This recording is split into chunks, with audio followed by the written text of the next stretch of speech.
You're listening to the Roots podcast by 12 Oaks, where we'll be joined by industry leaders to discuss and highlight the character, competency, and care that is required to successfully manage senior living portfolios. Good afternoon, David. I'm so glad that you're here with me today to take the time to talk about the challenges that we've had in the senior living industry over the last few years. Obviously, COVID really impacted our industry as well, and we've had a lot of difficulties navigating and getting ahead of the turbulent times. And so today I'm looking forward to hearing about your experiences, insights, and strategies amidst all of the challenges that we've had. And we've had to adapt sales approaches and address evolving resident and family needs. And your expertise has really played a pivotal role for 12 Oaks in not only making sure that our seniors are well cared for with our teams, but also helping with the success of our communities. So before we jump into some questions, I would love for you to share a little bit about your background. David is our Vice President of Sales and Marketing at 12 Oaks, and we are so happy to have him here. So David, if you could share a little bit about yourself. A little bit about me. I've been in the industry for, 12, 13 years now. Most of my time was spent in the sales and marketing world. I did have a few years there as a regional director of ops. So I've got enough of an understanding of the operations side, I think, to be dangerous, but really more focused on really just helping families out of tough times and into better times, which is what we do. It's what we specialize in. Well, thank you for being with us. I'm going to dive right into some questions for you. But sure. You've been with 12 Oaks now for a while. I would like you to talk a little bit about what sets 12 Oaks apart from the competition. I think I could fill a podcast with just this question. From my perspective, and it might be a little skewed, I think obviously our sales approach and our marketing, the way we handle marketing is pretty unique, but really at the end of the day, it all boils down to people. The way that 12 Oaks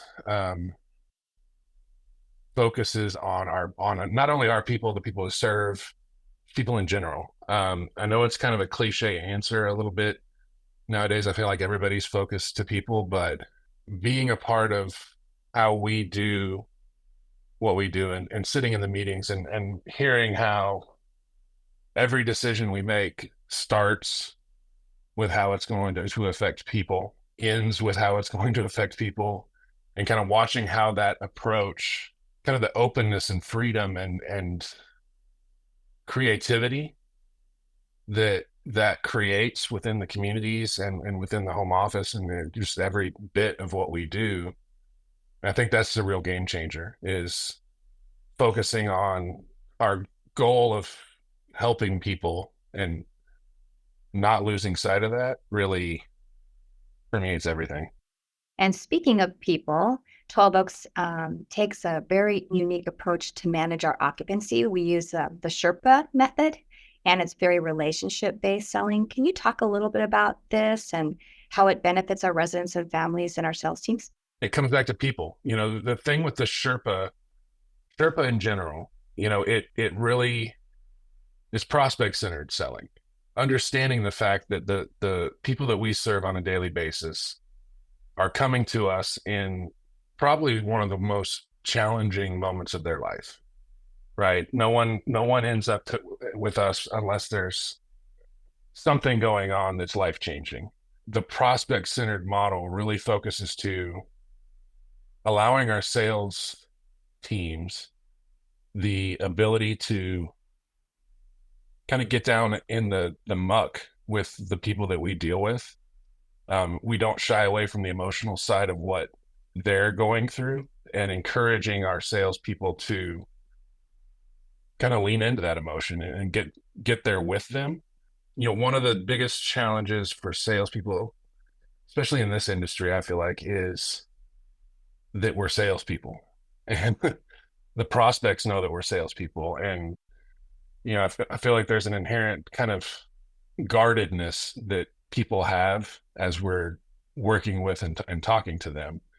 And Sherpa and really the sales, in order to be good at sales in what we do, you have to be good at building trust and connecting with people. And the fact that we focus so much on leaning into the emotion and getting in there with the leads really lends to that. So, I mean, the prospects and the clients that we serve are getting support. They're actually being able to work through the emotions of what they're dealing with and the intricate struggles that they're dealing with, and trying to decide what to do next with, a mom that just got diagnosed with Parkinson's, or, whatever they're dealing with. There's benefit there. And for us, it's funny how doing the right thing gets you good results, right? I think our results kind of speak for themselves in where the benefit for us lies with that approach. But again, it comes back to people. Would you say that it's not as much transactional? I think, as you mentioned, we focus so much on the person and what their needs are and getting in the well with them and connecting. 100%. We call it connecting, untangling, advancing our relationship. So it's not just a hard and fast sell. And we keep those folks close as we learn about them, understand more about them through things like creative follow-up. Can you give some examples of creative follow-up? As you mentioned, it's working them through a process, right? There's no lead that comes to any senior living community because they want to live in a 1-bedroom apartment and move out of their 4,000 square foot home, right? It's something else that's going on there. And you mentioned creative follow-up as a way to connect. Attunement, listening to our leads and understanding where they're coming from and what they're saying to us and what that means and what emotions they're processing at the time. Creative follow-up specifically is a way for us to make that prospect feel heard and seen and understood and connect, right? It's giving that person something to say that, as you were talking about all those things that are important to you, I was listening and I heard you and I understand where you're coming from. And here's a little something. I know it's tough right now, but hopefully this is something that'll brighten your day or make you smile or make you, feel like someone has listened to you. Because I think a lot of people we deal with haven't been listened to in a long time, right? And that type level of connection, again, I mean, from a lead standpoint, it's invaluable. Even if they don't move in with us, they get to feel like they matter again, which is sad that that's the case, but that's what it is. Real invested, serious interest in discovery, which sometimes gets lost in the busyness and the hurriedness of trying to get the sale, right? So that is so important. Looking at it as a marathon and not a sprint, right? And knowing that it can take 6 months to help someone through the process they're going through and untangling all the difficulties in their life and everything like that. Being able to focus on that person and doing the right thing with each lead that we talk to, you get out of that rat race of end of month, right? We need to get this many move-ins to get net. Following a process and staying with the process, it allows the lead to dictate what they need rather than us dictating, I need you to move in this month because I need one more to grow occupancy, right? And by doing that, leads, they connect with it and they appreciate it. And all things considered, that's where they want to live, right? The other side of what we do is you're dealing with an adult child, trying to prove to them that you're going to take good care of their mom or dad. The best way to prove to them that you're going to take good care of their mom or dad is to take good care of their mom and dad through the sales process, right? And put your money where your mouth is. You're really keeping your pipeline full if you think of it that way, because Exactly.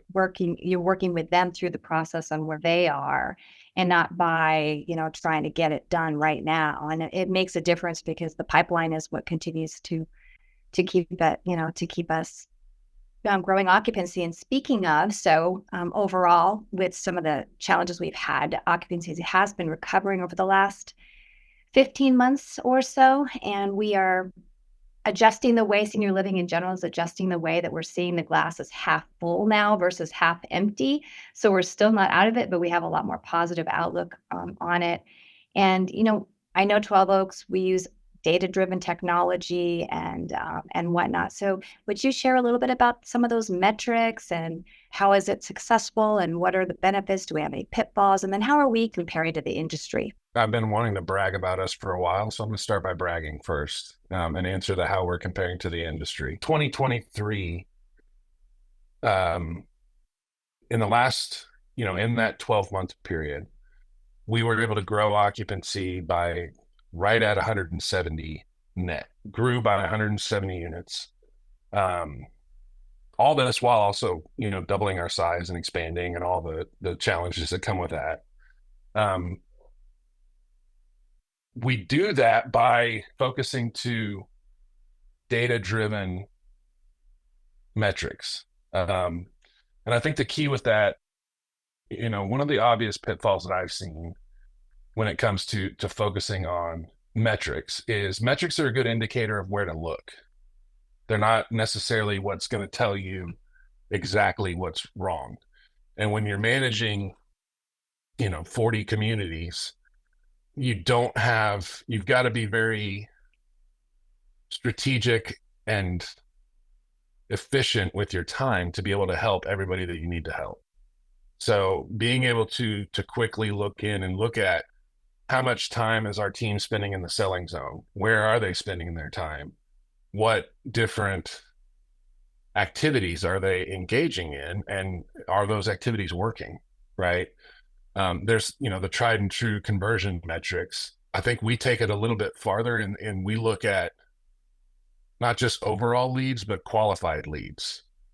And are those converting? And what percentage of our total lead base ends up being a qualified lead, right? I've had sales positions before where leads are just dumped into a bucket. And you're looking at, we generated X number of leads this month. Well, if 75% of those are not actual viable leads, then what did you really accomplish, right? We really spend a lot of time looking at and making sure and fine tuning, are the leads we're generating actually benefiting our communities, or is it just a number? And then drilling down from there. I would be remiss if I didn't also point out, almost 30% of our portfolio is 90% or higher occupied. And of that, 80+% of those are actually over 95%.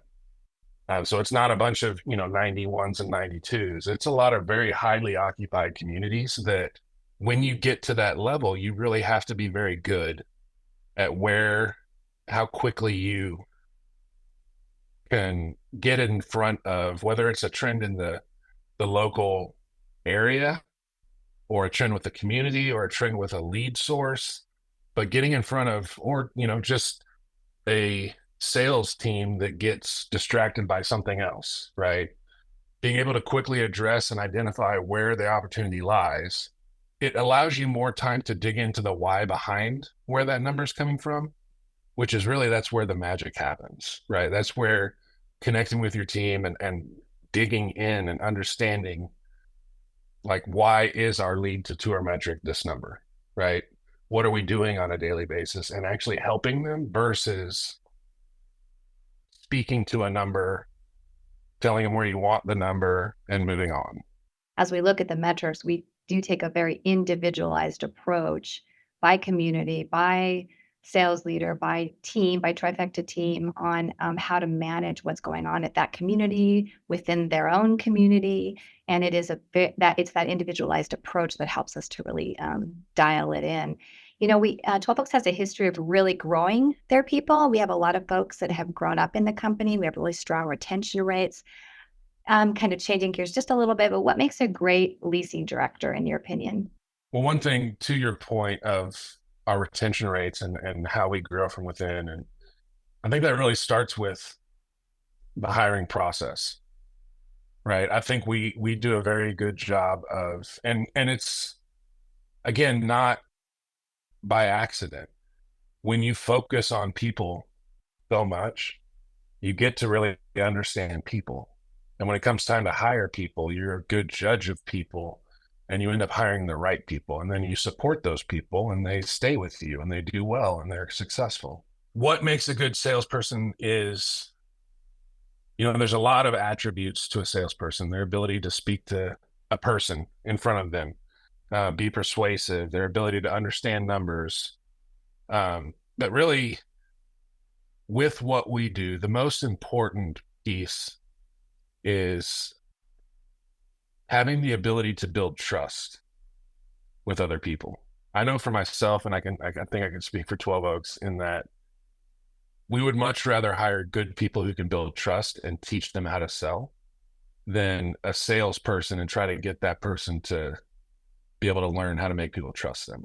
I think, again, it goes back to whether it's a societal thing or what, but there's a kind of an inherent distrust in salespeople. Everyone thinks of a used car salesman or some bad experience with someone that talked them into something they didn't need. When you start with salespeople who are very good at connecting, who are comfortable with having emotional conversations and difficult conversations and able to keep their head about them when having those conversations and can build trust through that process, that's how you end up with 30% of your portfolio at 90-something%. And another piece, I can't believe I didn't mention this. I'm pretty proud of this one. I wanted to say it for last, I guess. For the 12 months of 2023, we had net growth in 10 of those 12 months with what we do. And if we hire the right people that are able to get out there and really connect and attune and listen to people and build that trust, and we support them, you can grow. David, thank you very much for your time and for taking this opportunity to just share some of your expertise and your insights into what we're all facing out here. Appreciate it. And thank you for being part of our 12 Oaks team. Thank you very much. We hope you enjoyed this episode of the Roots Podcast by 12 Oaks. Get connected with us on social media and at 12oaks.com.